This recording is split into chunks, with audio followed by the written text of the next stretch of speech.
Salut à tous et bienvenue dans cette nouvelle émission de la chaîne Les Comics pour les Nuls. C'est mes lectures comics numéro 13, spécial Spider-Man. On va faire une spéciale Spider-Man aujourd'hui, puisque il y a eu pas mal de sorties ces derniers temps sur Spider-Man. Évidemment, à l'occasion de la sortie du film, souvent quand il y a des films qui sortent, Panini fait des éditions en français. Mais là, il n'y a pas que Panini qui a joué le jeu au moment du film. Alors les sorties commencent à dater un petit peu. C'est il y a une semaine et demie pour la plupart. Voilà, j'ai pas trop fait de vidéos ces derniers temps, mais là vous allez en avoir normalement plusieurs qui vont arriver assez rapidement les unes derrière les autres. Alors on commence tout de suite avec l'événement. C'est un très très gros événement aux États-Unis, puisque là, comme je vous l'ai dit, Panini fait souvent un effort quand les films sortent. Donc là, il y a eu plein de publications pour Spider-Man. On va avoir des publications sur X-Men qui arrivent puisque le film X-Men arrive. Et pour les Gardiens de la Galaxie, en août, il y aura aussi plein de publications. Mais là, il n'y a pas que Panini qui l'a fait, puisque, en fait, vous savez que depuis quelque temps, dans les comics Spider-Man, Spider-Man n'est plus Peter Parker, ou en tout cas c'était le corps de Peter Parker, mais possédé, enfin à l'intérieur, c'était la conscience d'Otto Octavius, le docteur Octopus. Et donc, ça posait un petit problème, puisque on se disait, les gens qui vont aller voir le film The Amazing Spider-Man 2, ça va leur plaire, et il y a toujours des gens qui, en allant voir un film de super-héros, ont envie de lire des comics. Personnellement, c'est comme ça que je suis arrivé aux comics. Et ben, on se disait, les gens qui vont au ciné, ils vont voir Peter Parker, et ils vont choper un comics, et c'est pas Peter Parker, ils vont pas comprendre grand chose. Donc, en fait, Marvel a fait quelque chose d'assez logique, c'est que ils ont terminé Superior Spider-Man au numéro 31, et ils refont partir la série The Amazing Spider-Man au numéro 1, et donc c'est à nouveau Peter Parker dans le corps de Peter Parker, plus de bizarrerie. Donc voilà, ça c'est The Amazing Spider-Man numéro 1, ça c'est une variante cover, c'est-à-dire une couverture alternative qui coûte un petit peu plus cher, qui est tirée à un nombre limité d'exemplaires. Celle-là est faite par J. Scott Campbell. J'en ai commandé plein d'autres, des variantes cover, je les ai commandées directement aux États-Unis, donc ça va arriver dans un petit moment. J'en ai une autre de J. Scott Campbell. En fait, j'ai pris J. Scott Campbell, enfin je vous montrerai, mais J. Scott Campbell a fait quelque chose avec la couverture de Super Spider-Man 31, le dernier, la couverture de Amazing Spider-Man 1 et la couverture de Amazing Spider-Man 1.1, où en fait si on met les trois l'un à côté des autres, ça fait un triptyque. Donc voilà, j'ai ça, j'ai un autre truc avec un diptyque d'Umberto Ramos, si je me souviens bien. Enfin voilà, j'ai plusieurs trucs comme ça qui vont être plutôt cool. Voilà. Euh, donc qu'est-ce qu'on a là-dedans? Bah évidemment, Amazing Spider-Man numéro 1, dessiné par Humberto Ramos, avec les deux premières pages là qui avaient pas fuité mais qui avaient été révélées sur internet, où on voit que l'araignée radioactive qui a piqué Peter Parker a piqué aussi quelqu'un d'autre, une fille, et on sait pas trop qui c'est, qu'est-ce que ça va être. Sinon voilà, c'est la suite des histoires. Donc moi je sais pas comment Peter Parker a récupéré son corps, puisque j'ai pas encore lu la fin de Superior Spider-Man, puisque ça je le lis en VF, et qu'il y a un peu de retard. Et j'ai quand même lu cet épisode numéro 1 de Amazing Spider-Man, et je dois dire que c'était plutôt cool. Et ça se termine sur un petit cliffhanger. Voilà. Où en fait, Peter Parker découvre tout ce que Otto Octavius a fait pendant qu'il possédait son corps. Il est devenu docteur, il a validé son doctorat, il a monté une entreprise, il s'est mis en couple avec une fille, il se rend compte que ils étaient vraiment engagés dans le couple, puisque elle voit une vidéo de lui presque tout nu et elle arrive à le reconnaître juste grâce à ses taches de rousseur, et il se dit mais si tu me reconnais avec mes taches de rousseur, c'est qu'on en est allé jusqu'au point où... Et elle lui répond, oui, on a vu nos taches de rousseur respectives assez souvent. Voilà, non, c'est un premier épisode plutôt cool. Petite déception, c'est que, regardez, c'est épais, c'est un truc d'une centaine de pages, et en fait, bah, l'épisode fait une vingtaine de pages normales. C'est un épisode normal, après ils ont mis des bonus. Donc les bonus sont cool, mais on aurait aimé peut-être un peu plus de Amazing Spider-Man dedans. C'est-à-dire que là, il y a un truc sur Electro, sais pas si ça va être une série électro ou si c'est dans Superior Foes of Spider-Man.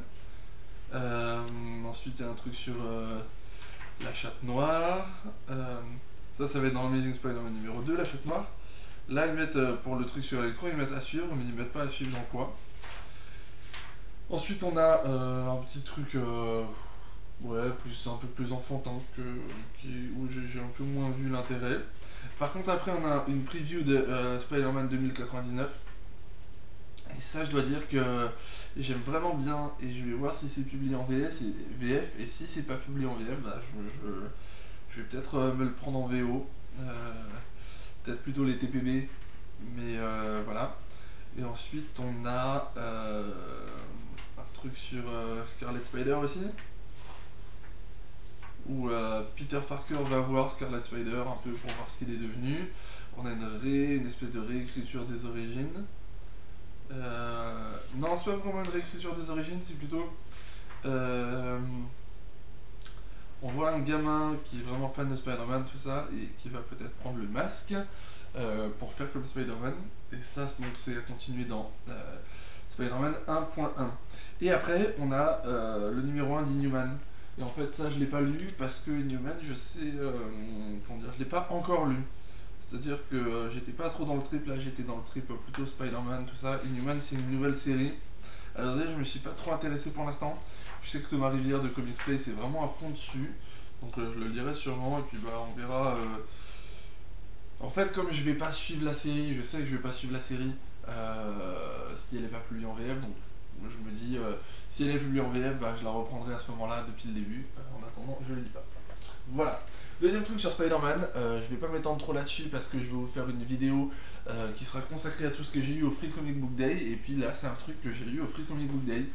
C'est première fois que Panini participe au Free Comic Book Day. Et c'est plutôt cool. Ils nous ont fait un truc alors.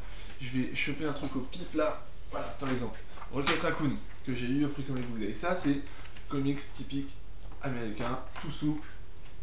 Papier pas super qualité. C'est normal, c'est comme ça que sont vendus les comics, et là, bon, pour le coup, c'était gratuit.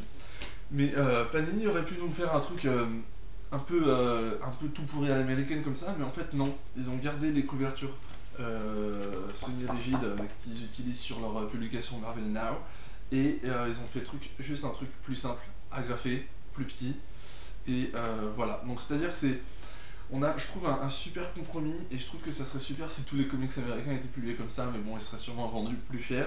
C'est-à-dire qu'on a format comics américain, vraiment la taille, tout ça, et tout ce qu'on aime dans les comics VO, mais la qualité française, on va dire. C'est-à-dire que c'est un peu plus solide, ça va pas s'abîmer si on le trimballe dans un sac, tout ça. Donc, c'est une histoire de Spider-Man, c'est le numéro 700.5.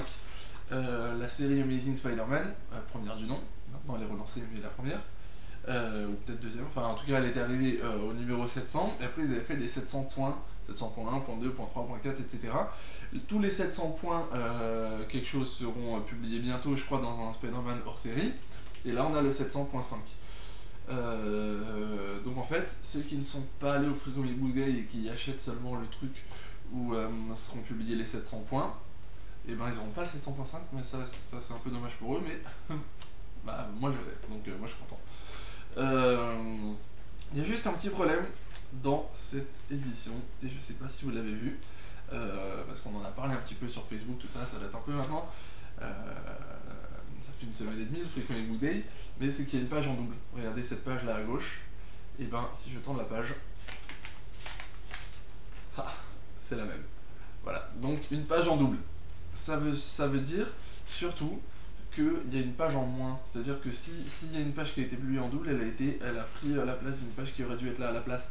C'est surtout ça le problème. Donc si vous avez ça dans vos mains et que vous cherchez la page qui manque, il y a un gars qui avait posté sur le mur de Panini dans les commentaires là-dessus, il avait posté un scan de la page originale en VO, donc il faut comprendre un peu l'anglais, mais bon. Le fait que cette page soit pas là ne gêne pas trop pour comprendre l'histoire, mais bon, c'est quand même un peu dommage. Panini, vous avez fait du bon boulot. Il y a juste ça qui vient un peu assombrir le tableau. Dommage. On continue avec cette fois des trucs payants et toutes les publications. Il y a eu plein de publications. J'ai pas tout acheté de tout ce qui a été publié sur Spider-Man. J'ai pas tout acheté. parce que je suis pas Crésus non plus, mais j'ai pris ça. Marvel, dans la collection Marvel Select, c'est Spider-Man Retour au Noir. J'aime beaucoup la collection Marvel Select, parce que le slogan c'est Grande Saga, Petit Prix, et c'est vraiment ça. C'est des trucs qui sont des bons pavés quand même, avec... ben ouais, si on compare, il y a à peu près autant de pages qu'un Deluxe. Donc, mais ça vaut... c'est plus petit, c'est un peu plus petit, et c'est en format souple, et ça vaut 2 fois moins cher. Ça vaut une quinzaine d'euros, si je me souviens bien. Moi j'aime bien en plus le format souple, j'aime bien lire, voilà, tu tiens comme ça dans la main, voilà. Alors oui, ça se conserve moins bien, c'est moins solide tout ça, mais soyons francs, soyons un peu honnêtes. Qu'est-ce qu'on fait avec nos comics? On les achète, on les lit, la plupart du temps en prenant soin, parce qu'on est souvent, en tout cas moi je suis vachement maniaque avec mes comics.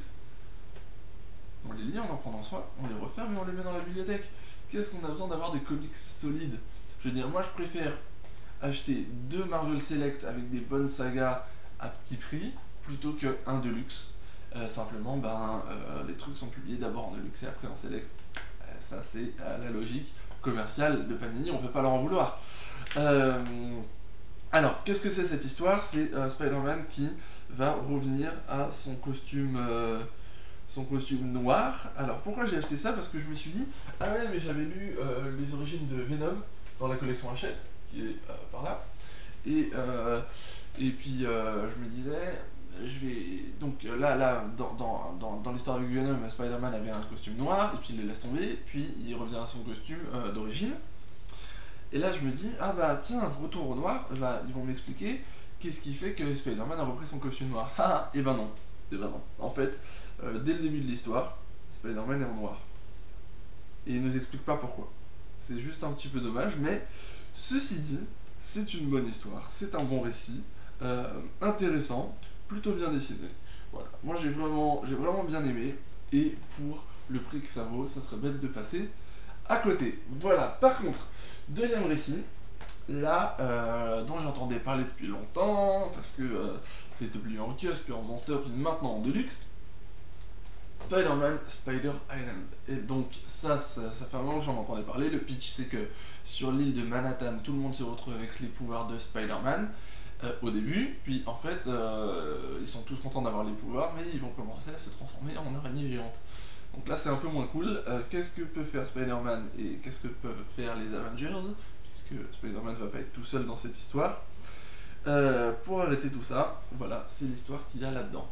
Un Deluxe, donc édition classique des Deluxe, couverture dure avec un rabat qui s'enlève, un grand format, vraiment cool. Une partie est dessinée par Humberto Ramos, c'est toujours agréable. J'ai vraiment bien aimé cette histoire, j'ai pas été déçu, c'est à peu près la qualité à laquelle je m'attendais. Scénario de Dan Slott aussi, qui bosse sur Superior Spider-Man, qui a fait Superior Spider-Man, que j'ai vraiment bien aimé. Donc voilà, il y a une petite polémique lancée par Thomas Rivière de Comics Place sur la couverture. Parce que c'est la même couverture que la Monster Edition. Et ben moi j'aime bien cette couverture. Et à vrai dire, je me dis, je comprends pourquoi Panini n'a pas mis une autre couverture. Et je me dis, pourquoi ils en auraient mis une autre? Bah ouais, ok, c'est la même couverture que la Monster Edition. Mais je me dis, pour confondre un Deluxe et un Monster, déjà faut le faire. Et puis en plus, l'histoire principale elle est là-dedans. Et donc je vois pas d'autres illustrations qui auraient mieux représenté l'histoire. Spider Island, les gens de Manhattan sont transformés avec les pouvoirs de Spider-Man. Qu'est-ce qui représente mieux Manhattan que la Statue de la Liberté? Et donc ils ont mis le masque de Spider-Man. Moi je trouve ça tout à fait logique. Donc voilà, je trouve que c'est de toute façon un petit peu un débat stérile. Et donc je ne vais pas trop m'étendre là-dessus. Ça c'est du bon, c'est sorti récemment, c'est encore trouvable. Pour les débutants, est-ce que c'est accessible aux débutants? Et ben ouais, plutôt facilement. Alors il y a peut-être des petits trucs que vous allez moins comprendre, mais Mais c'est une bonne histoire et c'est ouais, assez accessible à tous, je trouve. Et on termine sur la dernière publication où il y aura un petit comparatif, puisque c'est l'anthologie que Panini a publiée sur Spider-Man. Je suis Spider-Man. Ça y est, Panini se met aux anthologies. Euh, Peut-être parce qu'ils ont vu que celle d'Urban fonctionnait bien. Donc voilà, première anthologie, c'est Je suis Spider-Man. Il y en a une autre qui va arriver bientôt, ce sera Nous sommes les X-Men. Et donc voilà, il y a quelques récits là-dedans, les récits les plus importants de Spider-Man. Alors évidemment, j'ai pas pu m'empêcher de comparer avec ça. La première anthologie publiée par Urban Comics. Ici, c'est la première anthologie publiée par Panini. Évidemment, on va comparer. Alors, quels sont les points forts des deux côtés? Déjà, si on regarde la tête, c'est la même. Et sérieux, on dirait que... alors, juste, celle de Spider-Man est un tout petit peu plus grande et un tout petit peu plus large. À part ça, on dirait vraiment que Panini a pris une anthologie urbaine et a collé ses trucs dessus, et puis voilà. C'est vraiment le même type, il y a juste là un petit truc un peu brillant qui fait un effet de relief, c'est plutôt cool. Sinon, c'est vraiment pareil. Maintenant, à l'intérieur, c'est vraiment deux manières de faire différentes. C'est-à-dire que dans celle de Spider-Man, on a plein de textes au début, plein de textes à la fin, et au milieu, on a les épisodes qui s'enchaînent. Sans séparation entre les épisodes, voilà, ça j'aime pas trop. Mais voilà, ça c'est leur manière de faire. Alors que chez Urban, c'est plutôt, on a un peu de texte au début, on a un épisode du texte, un épisode du texte, un épisode du texte, un épisode du texte, et un peu de texte à la fin. Même un peu de texte à la fin, non même pas. À la fin, il y a simplement les conseils pour que lire ensuite. Moi, je préfère la manière de faire d'Urban Comics, où tu termines un épisode, voilà, tu tournes la page, et là, tu as les infos qui arrivent sur l'épisode que tu vas lire tout de suite. Après aussi, ils avaient mis dans des petits dossiers sur l'âge d'or, l'âge d'argent, l'âge de bronze, tout ça. Ça, j'aime beaucoup. Ceci dit, même si je préfère la manière de faire d'Urban Comics, l'anthologie sur Spider-Man est une bonne anthologie. Elle nous permet de lire des numéros qui sont plus qu'accessibles, qui sont accessibles seulement dans les intégrales maintenant. Et acheter une intégrale complète pour lire seulement un numéro, c'est un petit peu dommage. Même si j'achète les intégrales, il n'y a pas de... C'est juste que pour quelqu'un qui voudrait pouvoir profiter pleinement, en tout cas en bonnes conditions, des publications Spider-Man actuelles, sans taper tout ce qui s'est fait avant, voilà. T'achètes ça, tu lis ça, et t'as quand même des bonnes clés pour comprendre.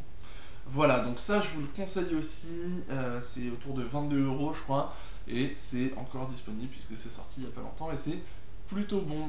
Voilà, c'est tout pour cette émission spéciale Spider-Man. Je vous laisse donc courir dans vos boutiques pour aller acheter tout ça et lire toutes ces histoires sur le tisseur. On se retrouve bientôt pour une nouvelle émission, ce sera une émission spéciale Free Comic Book Day, même si le Free Comic Book Day est passé depuis un moment, je vais quand même vous présenter des trucs intéressants qu'il y avait. Sur ce, je vous laisse, je vous dis à bientôt et lisez des comics. Salut!